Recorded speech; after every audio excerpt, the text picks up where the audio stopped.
होने वाले हैं ना, याद है ना आपको, हम भूलने नहीं देंगे। तो लिहाजा मुल्क में इंतखाबी अमल का बाज़ाब्ता आगाज़ जो है वो हो गया है और उम्मीदवारों ने कागजात नामजदगी वसूल करने शुरू कर दिए हैं। मगर साथ ही इलेक्शन की शफाफियत पर, ट्रांसपेरेंसी पर अभी से सवालात उठने लगे हैं। ऑल्दो आपको पता ही है हमेशा दैट्स ऑल्सो अ थिंग, वो इलेक्शन के साथ साथ चलता है। सो ऑल्दो पीपल्स पार्टी को भी लेवल प्लेइंग फील्ड ना मिलने का शिकवा है, मगर पीटीआई की शिकायत सबसे ज़्यादा हैं और इलेक्शन कमीशन ने पीटीआई इंट्रा पार्टी इलेक्शन के खिलाफ दरख्वास्तों पर फैसला महफूज कर लिया है। तहरीक इंसाफ हाउएवर चाहती है कि फैसला जल्द आए और उन्हें तो यहाँ तक खदशा है कहीं बल्ले का निशान भी ना जाता रहे।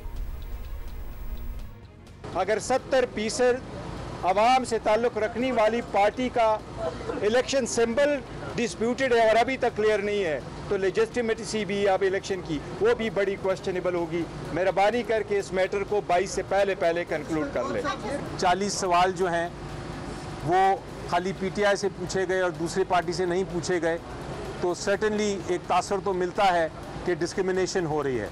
बहुत सारे सवालात तो ऐसे थे जिनका जवाब भी बिल्कुल हमारे आइन में और जो इलेक्शन एक्ट है उसमें मौजूद था, वो सवाल पूछने की ज़रूरत ही नहीं थी। सियासत छोड़ देने का ऐलान करने वाले पीटीआई रहनुमा उस्मान डार की वालिदा ने लीगी रहनुमा ख्वाजा आसिफ पर एक बार फिर घर पर हमले कराने के इल्ज़ामात लगाए हैं। उस्मान डार भी ख्वाजा आसिफ को ललकारते दिखाई दिए। एक बार फिर सियालकोट पुलिस इसी डीपीओ की क़यादत में 9 मई को मेरे घर पे हमला हुआ। उस हमले के पीछे भी ख्वाजा आसिफ था। नहीं भागूंगा, मैं इधर ही रहूंगा, अपने घर में रहूंगा। इसी चौक पे अभी चैलेंज कर रहा हूँ, डालो हाथ कड़ी यहाँ आके। मैं अपनी माँ के साथ खड़ा हूँ और आप देखेंगे इंशाअल्लाह ताला उस्मान डार घर घर जाएगा, गली गली जाएगा। मैं अपनी माँ के साथ। नई लुक अच्छी है वैसे उस्मान डार की, ज़्यादातर इन लोगों की है। हाँ। सर्दियों में शायद दाढ़ी हो जाती है। खैर एनीवे जी, उधर पाकिस्तान बार काउंसिल और सुप्रीम कोर्ट बार एसोसिएशन ने chief election commissioner Sikandar Sultan Raja से इस्तीफ़े का मुतालबा भी कर दिया है और उनका मौक़िफ़ है कि मौजूदा चीफ इलेक्शन कमिश्नर की ज़ेरे निगरानी शफाफ इंतखाबात मुमकिन ही नहीं है। उनका ये कहना है तमाम सियासी जमातों को लेवल प्लेइंग फील्ड नहीं मिल रही। निगरान वज़ीर आज़म का दावा है कि इलेक्शन शफाफ होंगे। जिनको लेवल प्लेइंग फील्ड मिला वो अपने दागों को लेके नहीं चले तो हम कौन सा दाग लेके जाएंगे। दाग ये होता कि अगर हम इलेक्शन ना कराते। हम इलेक्शन कराएंगे, इलेक्शन कमीशन पाकिस्तान उसको कंडक्ट करेगा। कोई मखसूस सियासी जमात एक दावा लेकर या कोई और दावा लेकर आए, दावे किए जा सकते हैं। उन लोगों को डिसाइड करने दें कि उस दावे में कितना वज़न है, कितना वज़न नहीं है। इस तरह की मैं समझता हूँ कि ये बिल्कुल नॉर्मल प्रोसेस है। निस्बतन इंशाल्लाह शफाफ होंगे, साफ़ होंगे। दूसरी तरफ बिलावल भुट्टो जरदारी पंजाब में इलेक्शन मुहिम चला रहे हैं। पंजाब की सबसे बड़ी जमात की दावेदार नून लीग अब तक टिकट फाइनल करने में लगी हुई है और पार्टी कायद मियां नवाज शरीफ के लिए याद माजी अजाब बना हुआ है। इनकी बातें सच होंगी, लेकिन अब मुस्तकबिल के सियासी और माशी एजेंडे पर भी कुछ कहें तो बात बने। ये हम पिछले 70-75 सालों से ये तमाशा देख रहे हैं। आइन टूटता है तो जजेस आगे बढ़ के हार बनाते हैं आइन तोड़ने वाले को, उसको अपना लेजिटिमेसी भी देते हैं। उसको कहते हैं 3 साल तुम आइन के साथ जो मर्जी सलूक करो, 3 साल की इजाज़त। और फिर उसके बाद पार्लियामेंट टूटती है तो कहने के बिल्कुल ठीक हुआ है। वज़ीर आज़म को जेल डालते हैं, बिल्कुल ठीक हुआ है कि ये नवाज शरीफ को जेल से बाहर नहीं आना चाहिए, ये मरियम नवाज को जेल से बाहर नहीं आना चाहिए, वरना हमारी 2 साल की मेहनत ज़ाया हो जाएगी। कौन सी 2 साल की मेहनत थी भाई? हमें भी पता लगना चाहिए, कौम को पता लगना चाहिए। अभी वो केस खुला है, देखें क्या कहते हैं वो, अदालत में क्या बात करते हैं। अच्छा जी अब्दुल्ला, आपका दुआए माजी जो था ना, वो यादें माजी सॉरी, अच्छा ओके फाइन, नहीं एक्चुअली दुआ हमारे साथ हैं आगे। हाँ। और हम अपने कॉरेस्पॉन्डेंट्स के पास जाएंगे because we want to know. Kiran Khan भी हमारे साथ कराची से joining us from Karachi, Dua from Lahore, because we want to know कि इलेक्शन कमीशन के बाहर क्या इंतखाबी सरगर्मियां। So let's go to Karachi first. कागजात नामजदगी जो हैं जारी करने का अमल शुरू हो चुका है। कोई गहमा गहमी नजर आ रही है आपको किरण? जी बिल्कुल, इस वक्त मैं डिस्ट्रिक्ट सेंट्रल में डीआरओ के दफ्तर में मौजूद हूँ और यहाँ पर डीसी ऑफिस के अंदर तकरीबन जो है तमाम जो सेंट्रल की नशिस्तें हैं NA 247 से लेकर NA 250 तक, उन तमाम के दफातर यहीं बनाए गए हैं। आरओ यहीं पर जो है वो बैठेंगे और कागजात नामजदगी जो लोग लेने आएंगे उन्हें देंगे भी और जमा भी करेंगे। आज से ये प्रोसेस बाकायदा तौर पर इसका आगाज़ किया गया है। सूबाई असम्बलियाँ भी जितनी हैं सेंट्रल की, उनके भी यहीं पर जो है कागजात नामजदगी जमा किए जाएंगे। अब तक गहमा गहमी की अगर हम बात करें तो जो हमने सोचा था कि बहुत ज़्यादा लोग जो हैं वो आएंगे और फॉर्म हासिल करेंगे, तो अब तक वो सिलसिला नहीं शुरू हुआ। और कराची में अक्सर यही होता है कि 9 बजे से 5 बजे जारी रहेगा, जो टाइमिंग दी गई है टू अर्ली फॉर कराची। तो इसलिए हम देख रहे हैं कि लोग जो है वो ज़रा आराम से ही आएंगे। अच्छा चलें फिर अब लेट्स फाइंड आउट कि लाहौर के लिए टू अर्ली है कि नहीं, क्योंकि लाहौर स्टैंडर्ड ऑफ टाइमिंग कुछ और ही होता है। दुआ बताइएगा, एक तो ऑब्वियसली हम क्या हलचल कोई गहमा गहमी सुनना चाहते हैं आपसे आउट ऑफ आप एग्जैक्टली हैं आउटसाइड इलेक्शन कमीशन, अगर आप वहाँ हैं।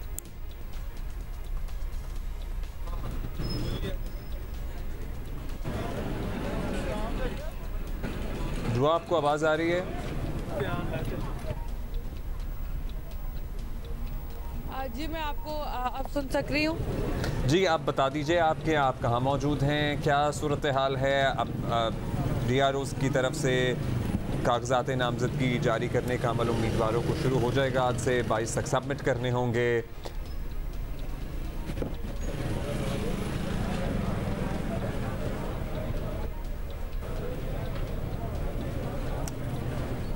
आई गेस हमारा जो है ना राब्ता नहीं हो पा रहा है। वैसे जहाँ भी हैं दुआ वो इर्द गिर्द काफ़ी हलचल आ रही है। हाँ। तो देखने से एटलीस्ट वीकेंड से कि कुछ ना कुछ तो हो ही रहा था। तो किरण, सेंट्रल के लिए अलग बनाया गया है और कितने तमाम अजला में कराची के ये दफातर इसी तरह से अपने फ़राइज़ सर अंजाम देंगे? जी बिल्कुल, कराची के 7 अजला में जो है जो डिस्ट्रिक्ट रिटर्निंग ऑफिसर्स के दफातर यानी कि जो DCs हैं उनके दफातर में ये बनाया गया है। कुछ जगहों पे डिस्ट्रिक्ट एजुकेशन ऑफिसर्स के दफातर में भी ये बनाया गया है। तकरीबन 69 ROs हैं जो ओवरऑल इस प्रोसेस को देखेंगे। हर कौमी असम्बली और सूबाई असम्बली की नशिस्त के लिए एक एक RO जो है वो मुख्तस किया गया है। यहाँ पर जब फॉर्म जो है वो 100 रुपये में दिया जा रहा है कौमी और सूबाई असम्बली का, जबकि अगर कोई उम्मीदवार फॉर्म जमा कराएगा तो कौमी असम्बली के लिए वो 30,000 रुपये फ़ीस जमा कराएगा और इसी तरह सूबाई असम्बली के लिए 20,000 रुपये जमा कराएगा, जो कि नॉन रिफंडेबल है। एक उम्मीदवार जो है 5 कागजात नामजदगी एक हल्के से जमा करा सकता है मुख्तलिफ तजवीज़ कुनंदा और तायद कुनंदा के साथ। यहाँ पर अब ये प्रोसेस जो है वह बाकायदा तौर पर उसका आगाज़ किया जाएगा। कि पहले जब हम यहाँ पर आए थे 9 बज गए थे तो उस वक्त भी हमें मुख्तलिफ RO के दफातर में जो वो ताले नज़र आ रहे थे, लेकिन अब जो है वो दफातर खुल गए हैं, लेकिन उम्मीदवार जो है अभी तक नज़र नहीं आए जो फॉर्म हासिल करें यहाँ से। आज जो है MKM पाकिस्तान के उम्मीदवार NA 242 से केमाड़ी से अपने कागजात जो हैं वो मुस्तफ़ा कमाल जमा कराने जा रहे हैं और वो आज ही जमा कराएंगे। इसी तरह मुख्तलिफ जो पार्टीज़ हैं उन्होंने अपने अभी तक कैंडिडेट्स जो हैं वो फ़ाइनल नहीं किए हैं। जब वो आज कागजात वगैरह जब ले लेंगे, फॉर्म्स हासिल कर लेंगे, तो ये भी उम्मीद है कि 1-2 दिन में ये भी फाइनलाइज कर लिए जाएंगे मुख्तलिफ जमातों की जानिब से कि कौन से कैंडिडेट्स किस नेशनल होंगे। अब तो करना ही पड़ेगा क्योंकि अब हासिल करने का सिलसिला कागजात नामजदगी शुरू हो गया है। लाहौर में दुआ से एक दफ़ा फिर ट्राई करते हैं बात करना। दुआ, आपको अगर हमारी आवाज़ आ रही है तो बताइएगा, हम वो activities outside the election commission, अगर आप वहाँ खड़ी हैं और किसी देख रही हैं कि नॉमिनेशन पेपर्स कोई कहाँ से, सबको यहीं से मिलेंगे लाहौर में या फिर DCs के दफातर से राब्ता हो रहा है फॉर नॉमिनेशन पेपर्स? जी, मैं इस वक्त इलेक्शन कमीशन के दफ्तर के बाहर मौजूद हूँ और आज भी कागजात नामजदगी जमा करवाने हासिल करने का सिलसिला जारी है। सुबह 8:30 बजे से शाम 4:30 बजे तक ये सिलसिला ऐसे ही जारी रहेगा। कल भी 3 अफराद ने NA 125 के कागजात नामजदगी हासिल किए, जिनमें चौधरी शब्बीर गुज्जर, मोहम्मद खान भट्टी के बेटे अवैस भट्टी और चौधरी अब्दुल गफूर शामिल थे।